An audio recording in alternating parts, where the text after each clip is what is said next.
and welcome to another lesson plan. Today we're talking about elevating value. What I want to do here is share some information with you that I believe is going to give you the ability, if you apply it, to change your world and close more sales. And there's nothing more important than me giving you the ability to close more sales through information that I've been utilizing for a long time now that has helped to support a change in my world. And one of those areas is all about value. I'm big in actually building value and creating value for the people that you're talking to. But also I want to start talking about elevating value. And what type of conversations can you have that support the ability to elevate value? So this is taken from a book called 3 Value Conversations. If you haven't got it, I would implore you to go onto Amazon and get it. 3 Value Conversations is the name of the book. And within that book it shows a study that was reinforced in terms of its importance on focusing on a certain area that the potential buyer or potential customer was not thinking about.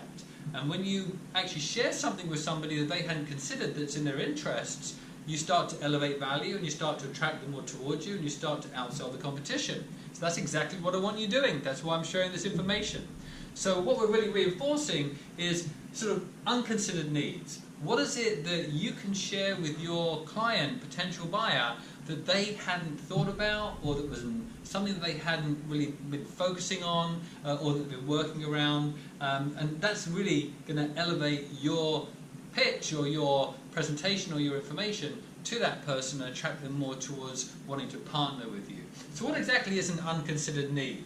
It's knowing and understanding their pain points and helping them to sort of ascertain and discover responses to those pain points, but not just pain points because of questions you're asking. It's elements that they hadn't considered potentially, and you brought them into the equation.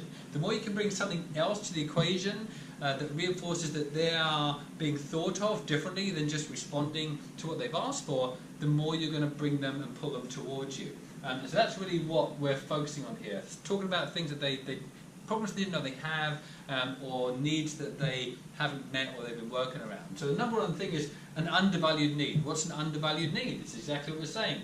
Client is aware of it, but they're not seeing it as a priority.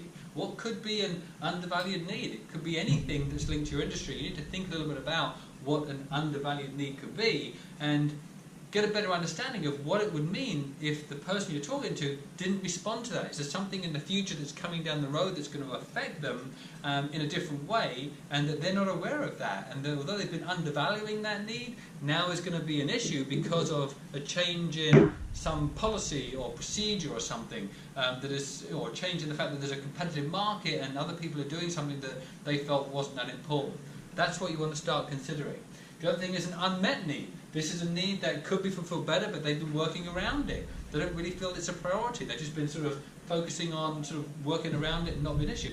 Perhaps it hasn't been an issue for a while, but how can you show them that it could be an issue in the future, or that it's shown that from other people in their same situation it became an issue based on their growth or based on a change in their industry? Whatever it is, you need to understand, get a little bit better understanding of what an unmet need could mean to them in the future if they leave it as unmet. And obviously you have a solution for that.